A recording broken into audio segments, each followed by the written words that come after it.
हाँ तो दोस्तों, कल हम लोग क्लास के बारे में देख रहे थे और हमने देखा कि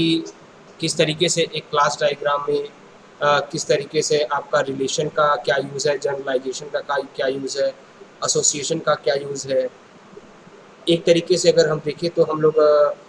जो हम लोग सेकेंड यूनिट पढ़ रहे थे ऑब्जेक्ट ओरिएंटेड सिस्टम डिज़ाइन का, उसके अंदर हमने यूएमएल जो हमने यूनिफाइड मॉडलिंग लैंग्वेज जो है हमारी, उसके बारे में हमने और डिटेल में देखा कि किस तरीके से हम अगर किसी डायग्राम को बना रहे हैं तो डायग्राम है क्या, क्लास है क्या, किस तरीके से आपस में उनके बीच में रिलेशन को इस्टेब्लिश किया जाता है, कोलेबोरेशन किस तरीके से कंपोनेंट का किया जाता है ताकि वो आपस में एक दूसरे के साथ कम्युनिकेट कर सकें। और अगर ये सारी चीज़ें हैं तो फिर ये रिलेशन इस्टेब्लिश कैसे किया जाता है और फिर ब्लॉक डायग्राम कैसे बनाया जाता है, ठीक है ना। तो इसके बारे में, इन सारी चीज़ों के बारे में हम डिस्कस कर रहे थे दोस्तों।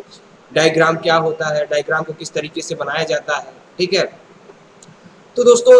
सबसे पहली चीज़ तो ये सारी की सारी चीज़ें हमारी ऑब्जेक्ट ओरिएंटेड सिस्टम डिज़ाइन के अंदर है। और ऑब्जेक्ट ओरिएंटेड सिस्टम डिज़ाइन के अंदर जब हम यूएमएल को पढ़ रहे थे तो हमने देखा था कि जो उसका फुल फॉर्म क्या था कि यूनिफाइड मॉडलिंग लैंग्वेज। तो ये जो मॉडलिंग लैंग्वेज, लेकिन लैंग्वेज का मतलब ये नहीं था कि यहाँ पे भी कोई ग्रामर के थ्रू हम कुछ इम्प्लीमेंटेशन, कुछ अल्फ़ाबेट्स का यूज़ करके कुछ लिख रहे हैं ताकि उसका कुछ मीनिंग निकले। दोस्तों, मीनिंग तो खैर निकलती है इसकी भी, लेकिन यहाँ पे जो इम्प्लीमेंटेशन होता है वो ग्राफिकल तरीके से होता है, ठीक है ना। साथ में हमने स्टोरियोग्राफी, कंस्ट्रेंट्स, नोट किस तरीके से हम अपने डायग्राम के अंदर इम्प्लीमेंट करेंगे ताकि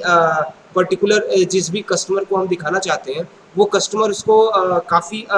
आसानी से समझ सके, जो कि एक प्रोग्राम जिसको प्रोग्रामिंग नहीं आती हो वो बंदा आसानी से हमारे डायग्राम को देख के समझ सके। और अगर वो फंक्शनैलिटी को भी देखना चाहता है एक एक ऑब्जेक्ट की या फिर क्लास की, तो वो according to model, according to जो हम वो जो यूएमएल के थ्रू जो हम ग्राफ, जो आर्किटेक्ट जो क्रिएट कर रहे हैं उसमें वो सारी चीज़ें भी इम्प्लीमेंट हो। एक ऑब्जेक्ट या क्लास की छोटी से छोटी रिक्वायरमेंट या फिर उसकी फंक्शनिंग सब नोट के थ्रू या कंस्टेंट के थ्रू हम वहाँ पे इम्प्लीमेंट करके रखें ताकि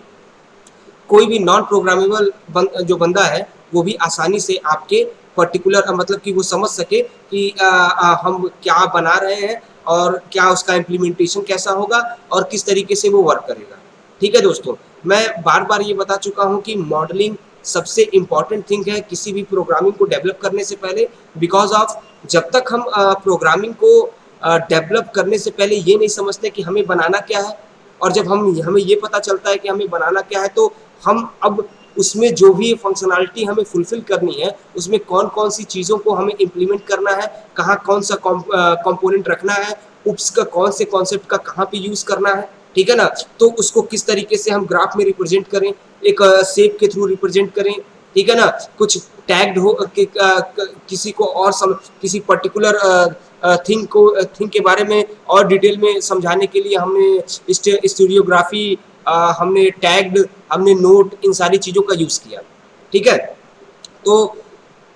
हम अपनी इस यूनिट में डायग्राम के बारे में ही हम और डिटेल में देखते हैं। तो आइए डायग्राम के बारे में जब हम देख रहे हैं तो आज का जो हमारा टॉपिक है दोस्तों, वो हमारा टॉपिक है क्लास डायग्राम, ठीक है ना। तो जैसा कि आपको इसके नाम से ही पता चल रहा है कि इसका नाम क्या है, क्लास डायग्राम। तो हमें पता है कि क्लास क्या होता है, तो हम अच्छे से जानते हैं कि क्लास का मतलब क्या होता है, कलेक्शन ऑफ ऑब्जेक्ट्स, और वो ऑब्जेक्ट्स जिनके एट्रीब्यूट्स, फंक्शनैलिटी, बिहेवियर्स जो है वो एक जैसे हो, ठीक है ना। तो वो सारे के सारे ऑब्जेक्ट को अगर हम एक जगह कलेक्ट करके रख रहे हैं तो हम उसको क्लास कहते हैं दोस्तों, ठीक है। तो अगर हम क्लास डायग्राम की बात करें तो यहाँ पे अगर विद इन क्लास की बात करें तो ऑब्जेक्ट्स भी होंगे, और क्लास के बाहर की बात करें तो एक क्लास दूसरे क्लास के साथ क्या किस तरीके से कम्युनिकेशन कर रहा है उसके बारे में भी उस डायग्राम के थ्रू, क्लास डायग्राम के थ्रू हम शो कर सकते हैं। तो आइए सबसे पहले टर्म एंड कॉन्सेप्ट्स को देखते हैं। तो आपको ये लाइन दिख रही होगी, जैसा कि इसमें लिखा हुआ है कि अ class diagram is a diagram that show a set of classes, interfaces and collaborations and their relationship। Means कि क्लास डायग्राम जो क्या होता है, वो क्लास जो सेट ऑफ क्लास होता है, यानी कि जो कई सारे क्लास होते हैं उनके बीच में क्या इंटरफेस है, यानी किस तरीके से वो जुड़े हुए हैं, आपस में उनका कोलेबोरेशन क्या है, क्या नहीं, मिलके वो किस तरीके से काम कर रहे हैं, और रिलेशनशिप क्या है उनके बीच में, ठीक है ना। ये हम क्लास डायग्राम के थ्रू रिप्रेजेंट कर सकते हैं। आगे अगर देखें तो graphically a class diagram is a collection of vertex and arcs. Means अगर ग्राफिकली अगर हमें जब इसको रिप्रेजेंट करने की बारी आती है तो हमें वहां वर्टेक्स और आर्क्स के यूज करके हम उनको क्या कहते हैं ग्राफिकली जो है रिप्रेजेंट करते हैं, यानी कि उसके इंटरफेस की बात करें, चाहे कोलेबोरेशन की या रिलेशन की बात करें, तो वो रिलेशनशिप की बात करें तो हम इस तरीके से मतलब इन्हीं का यूज करके हम उसको इम्प्लीमेंट करते हैं। कॉमन प्रॉपर्टीज जैसा कि लिखा हुआ है, तो अगर क्लास डायग्राम की कॉमन प्रॉपर्टी की बात करें तो देखिए जैसा कि यहाँ पे लिखा हुआ है कॉमन प्रॉपर्टी, ये जो एरिया है आपका, ये आपका कॉमन प्रॉपर्टी है। तो इसमें सिंपली देखिए लिखा हुआ है कि अ class diagram is just a special kind of diagram and shares the same common properties and do all other diagrams, name and graphical content that are a projection into a model। यानी कि अगर class diagram की बात करें तो class diagram है क्या कि मतलब कि जितने भी क्लासेस का यूज हम कर रहे हैं उनके बीच में क्या प्रॉपर्टी, मतलब प्रॉपर्टी किस तरीके से शेयरिंग हो रही है, किस तरीके से उनके बीच में रिलेशन या कोलेबोरेशन हो रहा है, ठीक है ना। इन सब को एज अ डायग्राम जो है हम उसको रिप्रेजेंट करें और एक एक फंक्शनिंग को भी हम वहाँ पे इम्प्लीमेंट करें थ्रू नोट्स, टैग्स, ठीक है ना, ताकि जो यूज़र है जिसको प्रोग्रामिंग नहीं आती वो आसानी से उस स्ट्रक्चर को देखने के बाद समझ सके कि ये क्लासेस हैं, इस तरीके से इनका वर्क हो रहा है, तो उसके जो यूज़र आउटपुट चाहता है वो आउटपुट उसके सामने आ रहा है, ठीक है दोस्तों। अब अगर हम क्लास के कंटेंट्स की बात करें दोस्तों, तो देखिए इसके कंटेंट्स में क्लास है, इंटरफेसेस हैं, कोलेबोरेशन है, डिपेंडेंसी, जनरलाइजेशन, एसोसिएशन, रिलेशनशिप, ठीक है। तो ये जो dependency, generalisation and association, relationship, ये अदर डायग्राम्स में भी यूज होते हैं, लेकिन मेन चीज अगर हम देखें क्लास, तो जैसा कि अगर क्लास डायग्राम है तो क्लास तो होगा ही, अब अलग अलग क्लास हो सकते हैं, ठीक है ना। एक कंपनी के अंदर एम्प्लॉयज़ का क्लास, मतलब कि अब एम्प्लॉयज़ में कौन से किस डिपार्टमेंट में वर्क करते हैं उसके हिसाब से हम क्लास बना लें, ठीक है ना, क्योंकि हर डिपार्टमेंट का एक अलग अलग वर्क है तो उसके अकॉर्डिंग उनके बिहेवियर में थोड़ा बहुत चेंज होगा, तो हम अलग अलग क्लास बना सकते हैं। लेकिन चूंकि सारे डिपार्टमेंट मिलके ही किसी काम को प्रोड्यूस करते हैं तो इसके लिए अब हम उनके बीच में किस तरीके से हम रिलेशनशिप को इस्टेब्लिश करेंगे, या इंटरफेसेस के थ्रू क्लास, जैसे कि हमारा पहला तो हमारा क्लास हो गया, दूसरा हमारा क्या है, इंटरफेसेस। तो अगर इंटरफेसेस की बात करें तो मतलब क्या है कि जो हम अलग अलग क्लास बना रहे हैं, अब किस क्लास का किस क्लास के साथ क्या इंटरेक्शन है जिसके थ्रू वो मिलके एक दूसरे के, मतलब कि क्या कनेक्शन है जिसके थ्रू वो किसी काम को, किसी भी पर्टिकुलर थिंग को परफॉर्म कर रहे हैं। इंटरफेसेस दोस्तों ये क्लासेस के बीच में रिलेशन को इस्टेब्लिश करता है, ठीक है। अगर हम कोलेबोरेशन की बात करें दोस्तों, तो अगर हम कोलेबोरेशन की सिंपल बात करें तो कोलेबोरेशन का मतलब होता है तालमेल बिठाना। तालमेल बिठाना मतलब क्या कि अगर कई सारे क्लासेस हैं, ठीक है, तो वो अगर आपस में मिल के काम कर रहे हैं तो उनके बीच में ये म्यूचुअल अंडरस्टैंडिंग होनी चाहिए कि किस क्लास का कब वर्क पड़ेगा, कब कौन सा क्लास काम करेगा, कब कौन सा क्लास काम नहीं करेगा, ठीक है। तो ये जो कोलेबोरेशन है, ठीक है ना, ये प्लस जितने क्लास हैं उनका रिलेशनशिप, कोलेबोरेशन के हिसाब से उनका रिलेशनशिप कैसे, उनके बीच में हम इंटरफेसेस के थ्रू कैसे हम उनको जोड़ेंगे, ठीक है, और फिर वो कोलेबोरेशन करके किस तरीके से काम करेंगे, ठीक है ना। तो अब ये जो कोलेबोरेशन है, ठीक है ना, तो इनका जो काम है वो कहीं ना कहीं डिपेंडेंसी, जनरलाइजेशन और एसोसिएशन पे डिपेंड करता है दोस्तों, ठीक है ना। तो अगर डिपेंडेंसी की बात करें तो डिपेंडेंसी का मतलब क्या है कि यूजर का मॉडल के साथ क्या रिलेशन, ठीक है ना, यानी यूजर कितना मॉडल के ऊपर डिपेंड कर रहा है इसको शो कराना। जनरलाइजेशन का मतलब मैंने दोस्तों आपको कल बताया था कि अगर कोई मॉडल है, हमने क्लास है, एक सुपर क्लास है, एक आपका सब सुपर क्लास है, ठीक है ना। तो नीचे से ऊपर का जो रिलेशन है वो आपका जनरलाइजेशन कहलाता है, और ऊपर से नीचे का यानी सुपर क्लास टू क्लास का जो रिलेशन है वो आपका स्पेसिफिकेशन कहलाता है। ठीक है दोस्तों। उसी तरीके से अगर एसोसिएशन की बात करें तो एसोसिएशन की दोस्तों अगर हम बात कर रहे हैं तो जो पर्टिकुलर एक बंदा, एक ऑब्जेक्ट बात करें किसी एक क्लास के साथ जो उसका रिलेशन है, उस रिलेशन को हम एसोसिएशन से एसोसिएशन का यूज करके हम उसको उस पर्टिकुलर क्या कहते हैं कि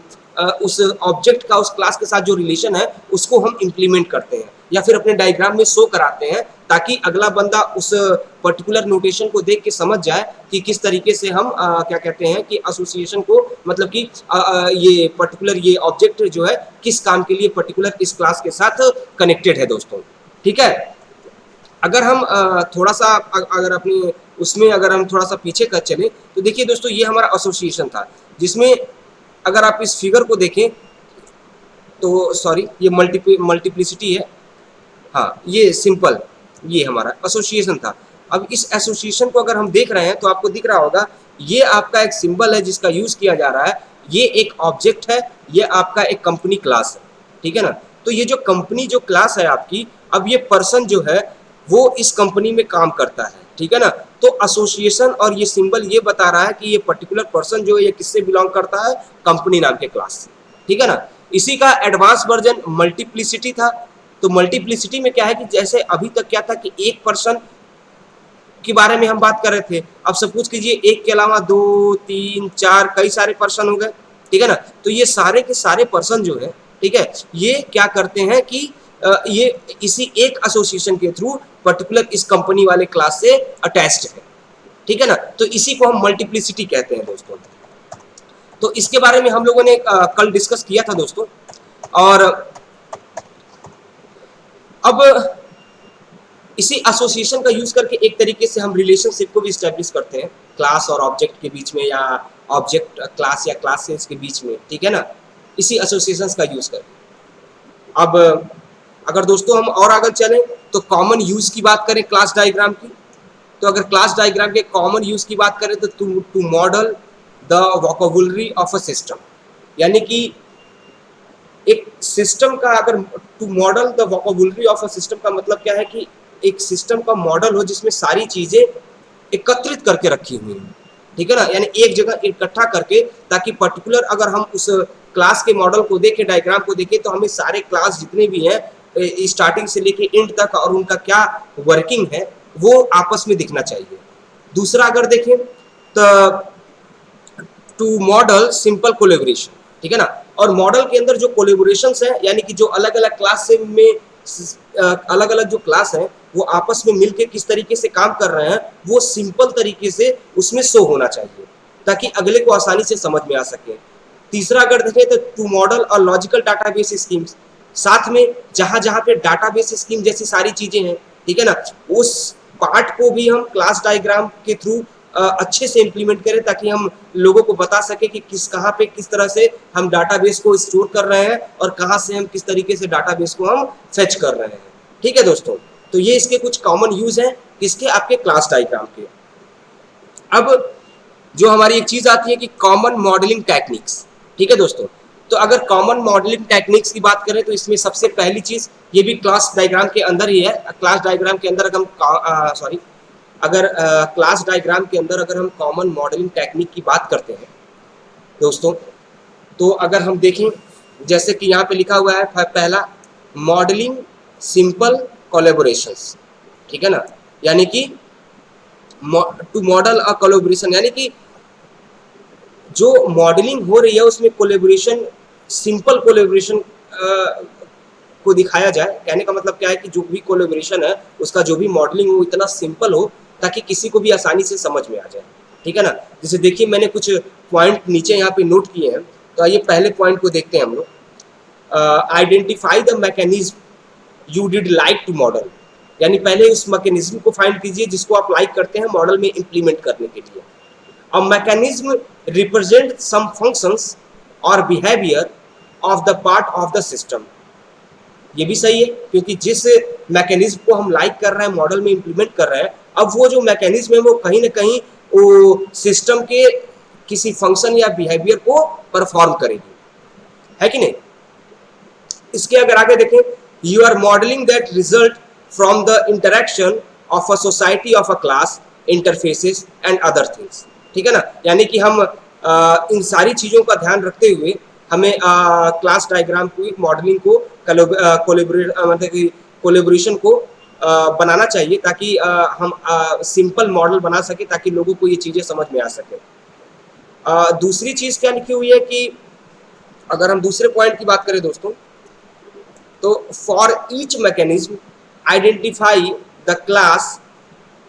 interfaces and other collaboration that participate in this collaboration. Means her mechanism जो है उसको वो किस क्लास के ऊपर अप्लाई होगी, इंटरफेसेस उसके क्या होंगे, ठीक है ना, और वो किस कोलैबोरेशन में फिर पार्ट कर रहा है, ठीक है ना। ये सारी चीज़ें भी हम इस पर्टिकुलर मॉडलिंग के थ्रू हम मतलब कि बना सकते हैं, या इम्प्लीमेंट करके इम्प्लीमेंटेशन से पहले उसको एक डायग्राम के थ्रू रिप्रेजेंट कर सकते हैं। ठीक है दोस्तों, अगला अगर हम देखें तो use scenarios to walk through these things. ठीक है, यानी कि अपने हिसाब से कुछ चीज़ें अगर आपको सही लगती हैं तो आप उसमें इम्प्लीमेंट कीजिए। Along the way, you will discover parts of your model that were missing and parts that were just plain semantically wrong। ठीक है ना, यानी कि आप अगर अलग अलग सिनेरियोस को अगर आप उसमें इम्प्लीमेंट करते हैं तो आपको ये पता चलता है कि कौन सी चीज़ें गलत हैं, कौन सी चीज़ें सही हैं, या कौन आप उससे अच्छी तरीके से उसको इम्प्लीमेंट कर सकते हैं दोस्तों। ठीक है, अगर इसी तरीके से लास्ट अगर हम देखें तो be sure to populate these elements with their constants for class start with getting a good balance of responsibilities। The overtime turns these into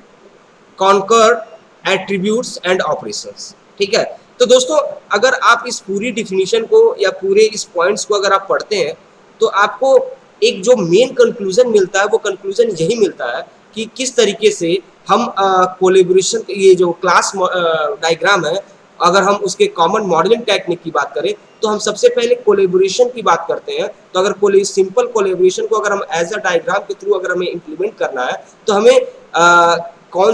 ये देखना पड़ेगा कि हमें कौन से मैकेनिज्म हम अप्लाई करना चाहते हैं। फिर हमें ये देखना पड़ेगा कि मैकेनिज्म जो हम अप्लाई कर रहे हैं उसके बाद पर्टिकुलर उस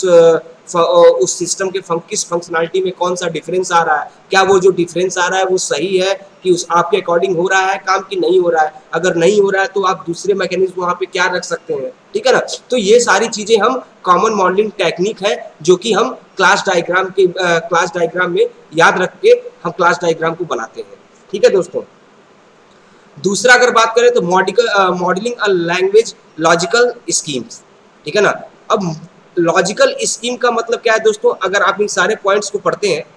ठीक है ना, तो सबसे पहले आप इस फर्स्ट पॉइंट को पढ़ेंगे तो आपको काफ़ी कुछ नॉलेज मिल जाएगा कि identify those classes in your model whose start must transcend the life time of their applications. Means कहने का मतलब क्या है, आप उस क्लास को आइडेंटिफाई करिए जो according to need lifetime हम उसमें कुछ ना कुछ ऐड कर सकें। ठीक है ना, यानी कि अगर लॉजिकल डाटाबेस स्कीम की अगर हम बात करें तो हमें क्लास को इस तरीके से भी डिजाइन किया जाता है, उसकी मॉडलिंग इस तरीके से की जाती है कि अगर बाद में आगे चल के अगर हमें कुछ नई चीजें उसमें इम्प्लीमेंट करनी हो तो उसी पुराने क्लास में उस नई चीज को हम इम्प्लीमेंट कर दे, ना कि उसके लिए फिर से हम नया क्लास बनाएं। ठीक है ना, तो इस चीज को भी ध्यान में रखते हुए हमें मॉडलिंग का मतलब कि एक डाटाबेस को एक पर्टिकुलर क्लास डायग्राम को डिजाइन करना चाहिए। ठीक है, आगे अगर हम उसका दूसरा पॉइंट अगर देखें तो उसमें लिखा हुआ है create a class diagram that contains these classes, you can define your own set of stereotypes and tagged values to address database specific details. Means जो भी आप जो डायग्राम क्लास डायग्राम बना रहे हैं उसमें जो भी क्लासेस कंटेन किए गए हैं उसमें आप स्टीरियोटाइप्स और टैग्ड वैल्यू का यूज करिए। ठीक है ना, स्टीरियोटाइप का मतलब क्या है कि अपने तरीके से कुछ चीजें उसमें ऐड करना या कुछ नया नोटेशन ऐड करके बस ये मतलब मकसद होता है कि आप पर्टिकुलर हर क्लास का जो भी ऑपरेशन है, ठीक है ना, उस डाटाबेस से रिलेटेड जो भी उसका जो भी उसमें डिटेल है, ठीक है ना, वो सारी की सारी डिटेल आप उस पर्टिकुलर डायग्राम में इंप्लीमेंट कर सकें, ताकि किसी को भी वो डायग्राम, क्लास डायग्राम देखने के बाद उसको उस पर्टिकुलर क्लास से रिलेटेड जितनी भी चीजें हैं वो सारी की सारी चीजें समझ में आ सके दोस्तों। ठीक है, बाकी वही सारी चीजें नीचे भी लिखी हुई हैं, आप लोग पढ़ लीजिएगा तो आप लोग को और सही से समझ में आ जाएगा। लेकिन मेन मकसद इसका यही है कि आप जब भी किसी क्लास डायग्राम को बनाए तो आप उसमें लॉजिकल डाटाबेस स्कीम किस तरीके से आप इंप्लीमेंट कर रहे हैं या क्या आपने इंप्लीमेंट किया है, उसको आप टैग्ड वैल्यू और नोट्स के थ्रू जो है वहाँ पे कुछ कमेंट्स डालें ताकि लोगों को सारी चीजें समझ में आ सके। ठीक है, अब दोस्तों इसके अंदर एक आती है फॉरवर्ड एंड रिवर्स इंजीनियरिंग। ठीक है दोस्तों, तो अगर हम फॉरवर्ड इंजीनियरिंग की बात करें क्लास डायग्राम में, तो जैसा कि देखिए सबसे पहले इसमें लिखा क्या है कि identify the rules for mapping to your implementation languages of choice. This is some time you will want to do for your project of your organisation as a whole. ठीक है, तो कहने का मतलब अगर इसको हम समझने की कोशिश करें तो फॉरवर्ड इंजीनियरिंग क्या है कि हम फर्स्ट हमने किसी एक प्रॉब्लम को, एक कंपोनेंट को लिया और वहां से हमने आगे की तरफ फंक्शनलिटी को बढ़ाते हुए, मतलब फॉरवर्ड आगे की तरफ करते हुए, जैसे यार डायग्राम कीजिए, हमने सपोज कीजिए यहाँ से स्टार्ट किया, फिर हम इस स्टेप पे गए, फिर हम इस स्टेप पे गए, ठीक है ना, इस तरीके से हम लास्ट स्टेट तक गए, ठीक है ना, लास्ट स्टेट तक गए, ठीक है ना। तो ये जो किस तरीके से पहले ये का क्या काम कर रहा है, फिर उसके बाद से इसके काम करने से फिर इस पे क्या प्रभाव पड़ा, फिर इसने क्या काम किया, फिर इसने उसके बाद इसके पास गया, फिर इसने इसकी इंफॉर्मेशन को किस तरीके से लिया, ठीक है, और फिर इसने फिर उसका किस तरीके से यूज किया और फिर वो किस तरीके से वो फाइनल स्टेट तक उसको पहुंचा रहा है, ठीक है ना। तो ये जो स्टार्टिंग टू एंड है, ठीक है ना, प्रोसेस किस तरीके से हो रहा है, ये फॉरवर्ड इंजीनियरिंग इसी चीज को शो करता है। और अगर रिवर्स इंजीनियरिंग की बात करें तो जस्ट उसका अपोजिट है। ये क्या है, लास्ट से कि अगर ये फाइनल वैल्यू मिली तो इसके लिए पहला, इससे पहले वाला स्टेप क्या हुआ, अच्छा ये हुआ, तो जैसे ऐसे देख लीजिए कि सपोज कीजिए ये आपके 4 स्टेट है, ये फर्स्ट है, ये फोर्थ है, यानी कि लास्ट है, ठीक है ना। तो अब यहाँ से प्रोसेस यहाँ पहुंचा, यहाँ पहुंचा, यहाँ पहुंचा, ये तो फॉरवर्ड इंजीनियरिंग थी, मैंने यहाँ से कैसे प्रोसेस यहाँ पहुंचा, फिर इसने इसका कैसे यूज किया, फिर यहाँ पहुंचा, फिर इसने इसका कैसे यूज किया, फिर यहाँ पहुंचा। रिवर्स इंजीनियरिंग में क्या है कि लास्ट वाले को लेते हैं, लास्ट में जो आउटपुट मिला, ये आउटपुट कैसे आया, अच्छा तो ये प्रोसेस हुआ, ठीक है ना, फिर अगर ये प्रोसेस हुआ तो ये प्रोसेस कैसे आया, तो ये प्रोसेस हुआ, अच्छा ये प्रोसेस हुआ तो ये प्रोसेस कैसे आया, तो वो ये प्रोसेस हुआ, यानी कि उल्टा आउटपुट से एंड की तरफ, ठीक है ना। तो ये इसे हम कहते हैं रिवर्स इंजीनियरिंग, ठीक है ना। तो इन दोनों का भी यूज करके हम क्लास डायग्राम को और ज्यादा बेहतर तरीके से बना सकते हैं, और उसमें अगर कुछ प्रॉब्लम्स हैं तो उन प्रॉब्लम्स को हम आसानी से दूर कर सकते हैं दोस्तों, ठीक है। तो ये तो क्लास डायग्राम था। तो दोस्तों ये हमारा क्लास डायग्राम था। इसी तरीके से जैसे कि क्लास डायग्राम है, उसी तरीके से हमारा ऑब्जेक्ट डायग्राम भी दोस्तों काम करेगा, ठीक है ना। अब अगर हम ऑब्जेक्ट डायग्राम की बात करें दोस्तों, तो जैसा कि देखिए इस पर्टिकुलर ये जो सिंटैक्स में लिखा हुआ है कि object diagram model the instance of things contained in class diagrams. An object diagram shows a set of objects and their relationship at a point in time. Means कहने का मतलब क्या है कि अगर हम ऑब्जेक्ट डायग्राम की बात करें तो पर्टिकुलर एक ऑब्जेक्ट क्या क्या कंटेन करता है,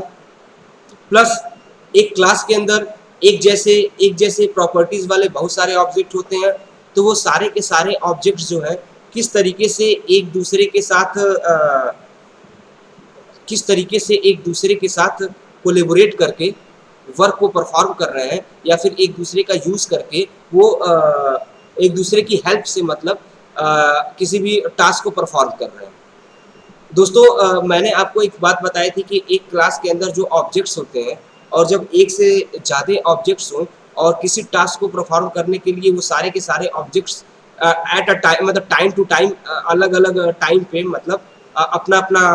रोल प्ले कर रहे हो, तो ये रोल प्ले तभी वो कर सकते हैं जब उनके पास इंफॉर्मेशन पहुंचे, ठीक है ना। तो ये जो एक ऑब्जेक्ट ओरिएंटेड सिस्टम डिजाइन में मैसेजिंग का कॉन्सेप्ट था, और अगर हम उस मैसेजिंग के कॉन्सेप्ट्स को देखें तो उस मैसेजिंग के कॉन्सेप्ट को देख के हमें ये पता चलता था कि किस तरीके से ऑब्जेक्ट जो है दूसरे ऑब्जेक्ट से मैसेज पास करके एक दूसरे से कम्युनिकेट करता है, और जब तक वो मैसेजिंग के थ्रू एक दूसरे को कम्युनिकेट नहीं कर पाएंगे तब तक जो है वो किसी टास्क को मिलके परफॉर्म नहीं कर सकते, ठीक है ना। तो सबसे पहले अगर हम बात करें ऑब्जेक्ट डायग्राम की, तो चूंकि ये भी है डायग्राम और यहाँ पे ऑब्जेक्ट लिखा हुआ है, तो मतलब ऑब्जेक्ट्स के कलेक्शन को मिला के अगर कोई टास्क परफॉर्म हो रहा है, ठीक है ना, तो वो किस तरीके से किस ऑब्जेक्ट का किस टाइम पे यूज हो रहा है, वो सारी चीजों को इम्प्लीमेंट करना एक डायग्राम में, that is called object diagram, ठीक है ना। यानी हमें इन सारी चीजों का ध्यान रखना होता है। इन सारी चीजों का ध्यान रखने के बाद हम फिर नए डायग्राम को मतलब कि फिर जाके हम उस पर्टिकुलर ऑब्जेक्ट का जो हम डायग्राम क्रिएट कर रहे हैं उसको हम क्रिएट करते हैं, ठीक है ना। यहाँ पे भी देखिए इसके टर्म एंड कॉन्सेप्ट में क्या लिखा हुआ है कि N object diagram is a diagram that shows a set of objects and there relationships, ठीक है ना। यानी कि एक से ज्यादा ऑब्जेक्ट्स के सेट को रिप्रेजेंट करता है और ऑब्जेक्ट का ऑब्जेक्ट के साथ क्या रिलेशन है और किस तरीके से वो आपस में कोलेबोरेट करके किसी भी टास्क को परफॉर्म कर रहे हैं, ये हम ऑब्जेक्ट डायग्राम के थ्रू इम्प्लीमेंट कर सकते हैं, ठीक है। अगर कॉमन प्रॉपर्टीज की बात करें तो वही सारी चीजें कि N object diagram is a special kind of diagram that share the same common properties as all other diagram, that is a name and graphical contents that are a projection into a model। मतलब कि वही simple सारी चीजें कि name, graphical contents, कौन कौन सी properties होगी, ठीक है ना, वो सारी की सारी चीजें हम ऑब्जेक्ट डायग्राम के अंदर इंप्लीमेंट कर देते हैं किसी भी डायग्राम किसी भी ऑब्जेक्ट से रिलेटेड, ठीक है दोस्तों। अब अगर कंटेंट्स की बात करें ऑब्जेक्ट डायग्राम के अंदर, ठीक है, तो एक आपका ऑब्जेक्ट होता है, एक आपका लिंक होता है, ठीक है ना। बाकी अगर हम बात करें दोस्तों कि अदर डायग्राम, ऑब्जेक्ट डायग्राम में कंटेन नोट एंड कंस्ट्रेंट्स। तो नोट एंड कंस्ट्रेंट्स आपको मैंने बताया था कि ये पर्टिकुलर जो है किसी भी पर्टिकुलर क्लास या ऑब्जेक्ट के बारे में और डिटेल से इंफॉर्मेशन अपने पास रखते हैं ताकि अगले बंदे को उस नोट्स या कंस्ट्रेंट को पढ़ने के बाद उस पर्टिकुलर ऑब्जेक्ट की फंक्शनैलिटी या वर्किंग के बारे में पता चल सके दोस्तों, ठीक है। तो आइए, ऑब्जेक्ट क्या होता है ये तो आपको पता ही है, रियल वर्ल्ड एंटिटी। जैसा कि अभी इससे पहले वो हमने जब एसोसिएशन की हम बात कर रहे थे,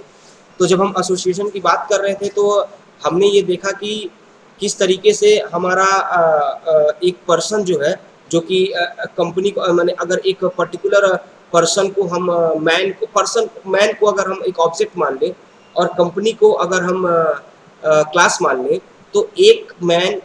एक कंपनी के साथ उसका जो रिलेशन होगा, ठीक है ना, यानी वर्क करने का, ठीक है ना, ये आपका क्या है, एक ऑब्जेक्ट है जो कंपनी में काम कर रहा है, ठीक है ना। लेकिन एक से ज्यादा मैन है, वो भी अगर उस कंपनी में काम कर रहे हैं तो वो भी कहेंगे कि एक ही जैसे ऑब्जेक्ट है जो कि जिनका कलेक्शन उस कंपनी में एज अ क्लास किया गया है जहाँ पे सारे ऑब्जेक्ट वर्क कर रहे हैं। अब लिंक्स की बात क्या है, लिंक्स की बात को अगर हम देखें तो मतलब कि ऑब्जेक्ट का जो रिलेशन है आपस में या फिर ऑब्जेक्ट का उनके एट्रीब्यूट के साथ जो लिंक है, ठीक है ना, कि कौन सा ऑब्जेक्ट किस कंडीशन में किस ऑब्जेक्ट को कॉल करेगा या कौन सा ऑब्जेक्ट किस कंडीशन में किसी ऑब्जेक्ट के कौन सी प्रॉपर्टी को एक्सेस करेगा, ठीक है ना। तो ये लिंक्स के थ्रू हम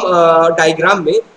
शो करा सकते हैं ताकि चीजें आसानी से लोगों को समझ में आ सके,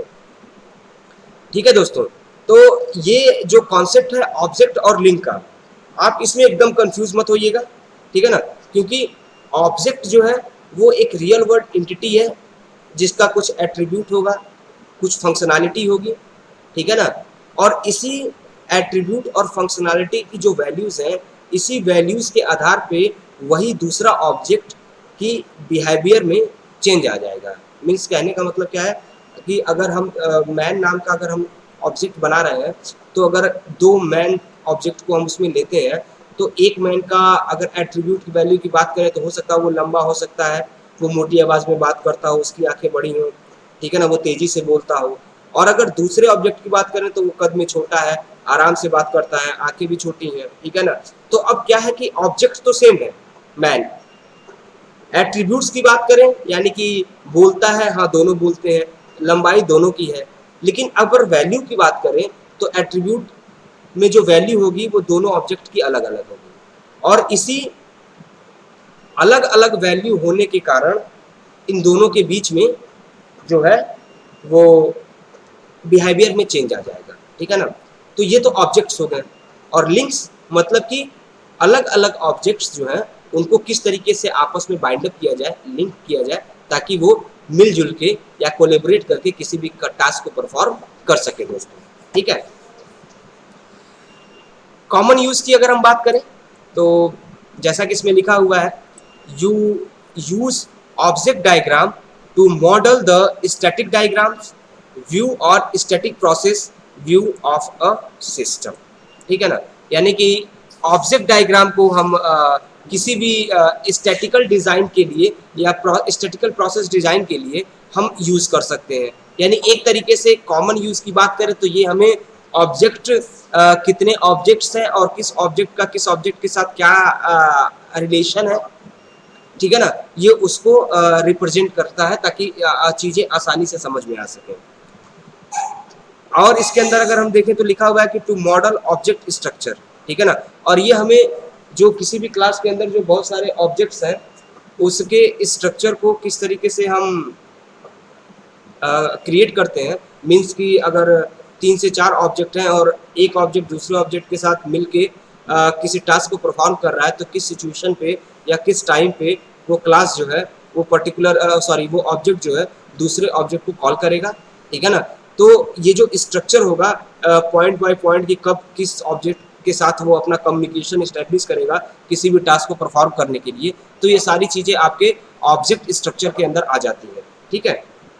यानी कि अगर हम क्लास ऑब्जेक्ट डायग्राम की बात करें तो ऑब्जेक्ट मॉडल जो है वो ऑब्जेक्ट के किसी क्लास के अंदर जितने भी ऑब्जेक्ट हैं उनके सारे के स्ट्रक्चर को आसानी से इम्प्लीमेंट करता है, साथ में टैग्ड और नोट्स के थ्रू उनकी फंक्शनैलिटी या उनके ऑपरेशन को भी उसमें नोटिफाई करता है ताकि चीज़ें आसानी से समझ में आ जाए, अगर वो बंदा प्रोग्रामिंग न भी जानता हो तो भी। कॉमन मॉडलिंग टेक्निक की अगर बात करें ऑब्जेक्ट डायग्राम के अंदर, तो अगर हम ऑब्जेक्ट डायग्राम के अंदर कॉमन मॉडलिंग टेक्निक्स की बात करते हैं तो देखिए कि जैसा कि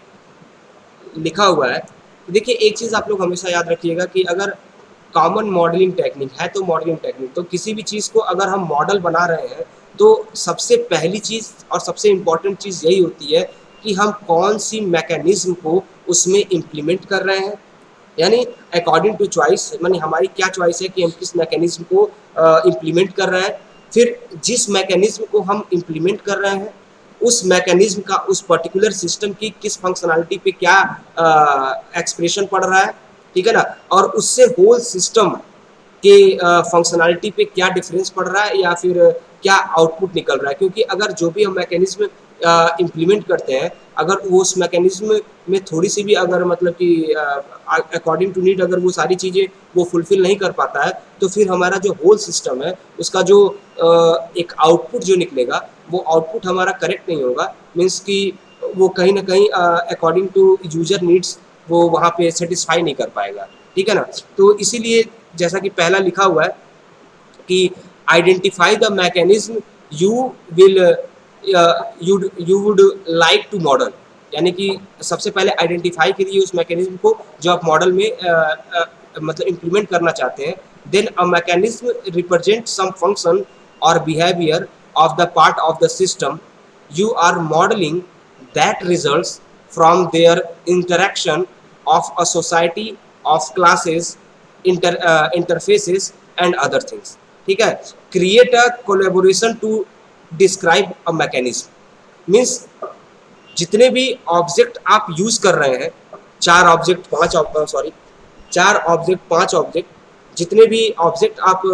यूज कर रहे हैं पर्टिकुलर क्लास के अंदर, ठीक है ना। तो उनके बीच में कोलैबोरेशन यानी किस तरीके से तालमेल है कि कब कौन सा ऑब्जेक्ट वर्क कर रहा है, यानी कि कब कौन सा ऑब्जेक्ट यूज किया जा रहा है अकॉर्डिंग टू सिस्टम नीड। तो इस मैकेनिज्म को भी हम ऑब्जेक्ट डायग्राम के थ्रू या ऑब्जेक्ट मॉडलिंग के थ्रू हम आसानी से इम्प्लीमेंट कर सकते हैं, या फिर अगर दूसरे वर्ड्स में कहें तो इन सारी चीज़ों का ही हमें ध्यान रखते हुए हमें ऑब्जेक्ट डायग्राम को क्रिएट करना चाहिए। ठीक है दोस्तों। इसी तरीके से अगर हम अगले की बात करते हैं तो जैसा कि देखिए लिखा हुआ है कि for each mechanism identify the class interfaces and other elements that participates in this collaborations, identify the relationship among these things as well। यानी कि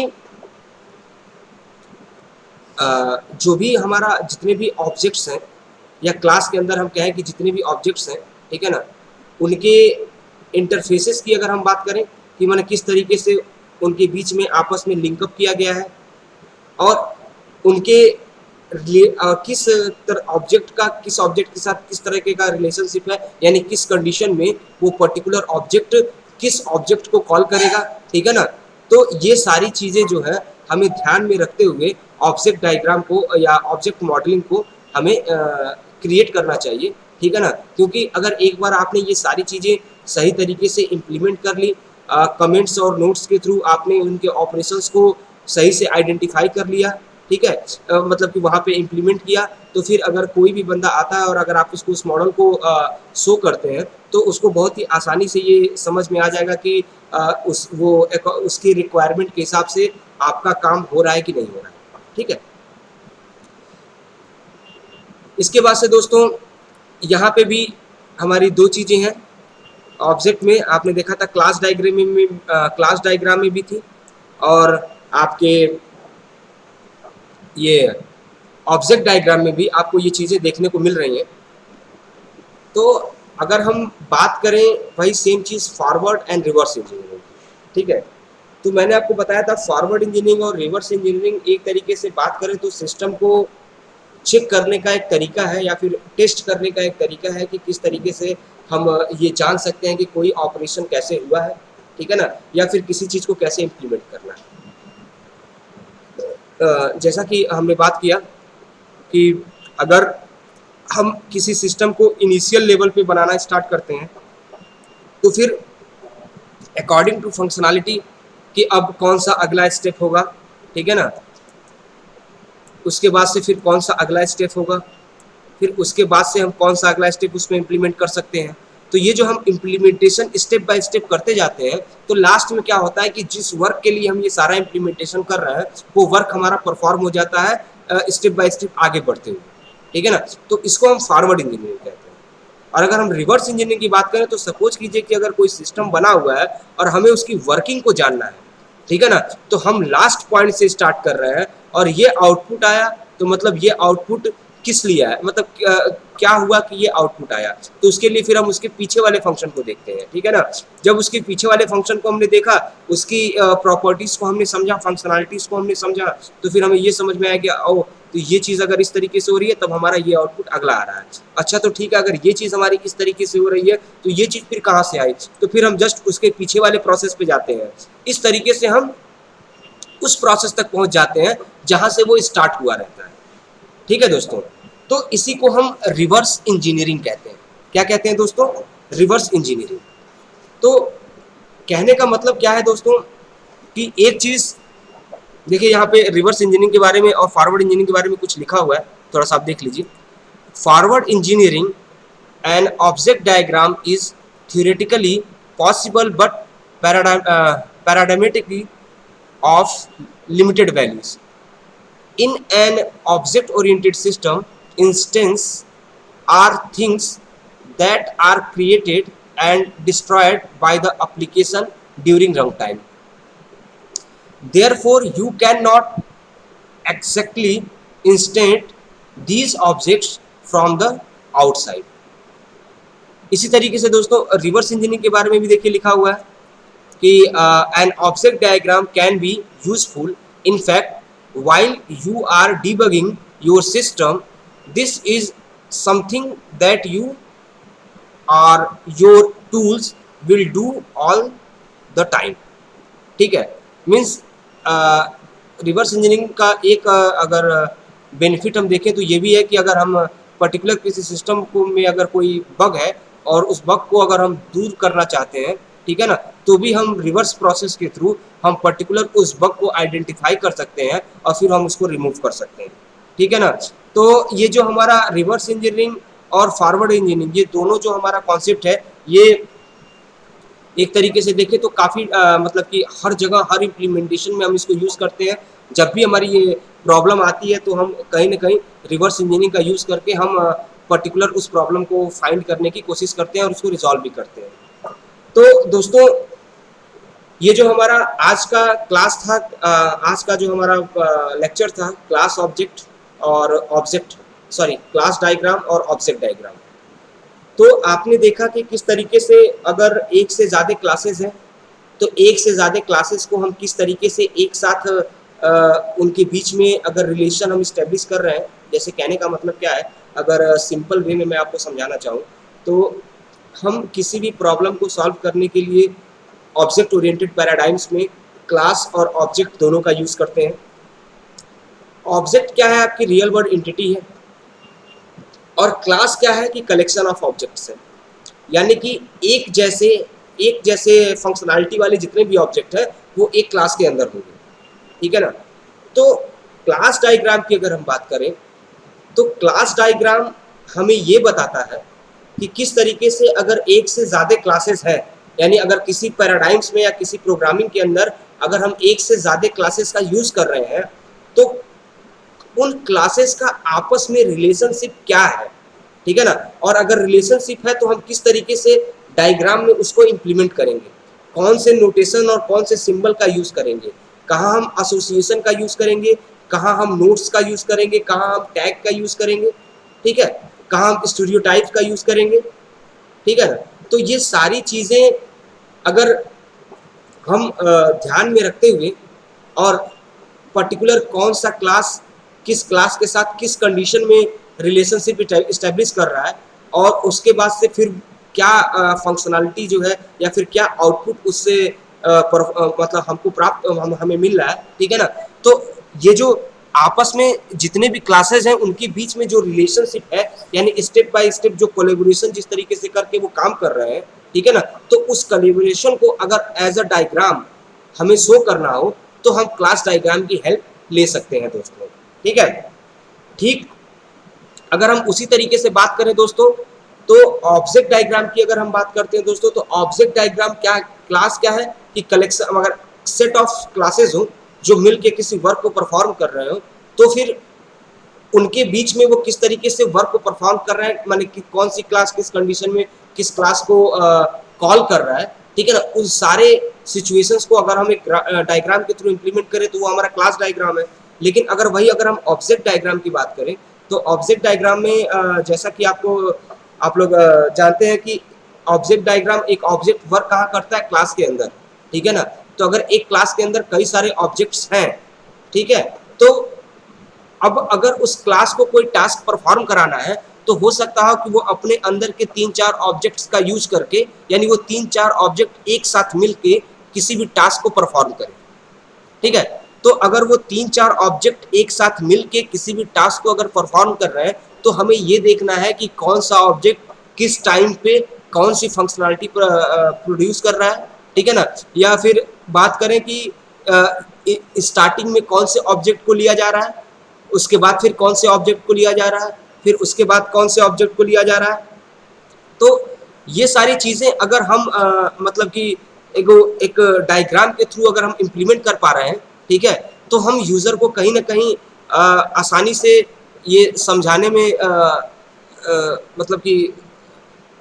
एक तरीके से कहें तो कामयाब रहेंगे कि हम बना क्या रहे हैं और जो हम बना रहे हैं क्या वो यूज़र की रिक्वायरमेंट को फुलफिल कर रहा है कि नहीं कर रहा है, ठीक है। तो एक बार अगर यूज़र आपके डायग्राम से सेटिस्फाई हो गया और उसको आपके मॉडल के अंदर जितनी भी चीज़ें हैं अगर वो समझ में आ गई और उसको लगता है कि हाँ जो मैं चाहता था वही चीज़ इन्होंने एज अ मॉडल रिप्रेजेंट करके रखा हुआ है और वो उसको अगर ओके करता है, तब जाके हम आसानी से मतलब कि वो पर्टिकुलर जो है उस मॉडल को रियल वर्ल्ड में इम्प्लीमेंट करते हैं। एक चीज़ दोस्तों याद रखिए, क्लास डायग्राम, ऑब्जेक्ट डायग्राम आप तभी बना सकते हैं जब आप ये समझें कि एक्चुअल में क्लास है क्या और ऑब्जेक्ट है क्या। और अगर हम प्रोग्रामिंग के अंदर 2-3 क्लास को इम्प्लीमेंट कर रहे हैं तो पर्टिकुलर क्लास किस तरीके से आपस में उनका क्या रिलेशन है और किस तरीके का वर्क वो परफॉर्म करेंगे, ठीक है ना। जब तक हमें इस चीज़ की नॉलेज नहीं होगी तब तक हम ना ऑब्जेक्ट डायग्राम बना पाएंगे ना क्लास डायग्राम बना पाएंगे। इसलिए मैं बार बार कहता हूँ कि जो ये बेसिक कॉन्सेप्ट्स हैं इनको आप लोग अपने दिमाग में रखिए, तभी जाके आप पर्टिकुलर ये क्लास या ऑब्जेक्ट डायग्राम बना पाएंगे। तो ठीक है दोस्तों, आज के लिए इतना ही। कल हम फिर नए लेक्चर नए टॉपिक के साथ आपसे फिर मिलते हैं। ठीक है, थैंक यू वेरी मच।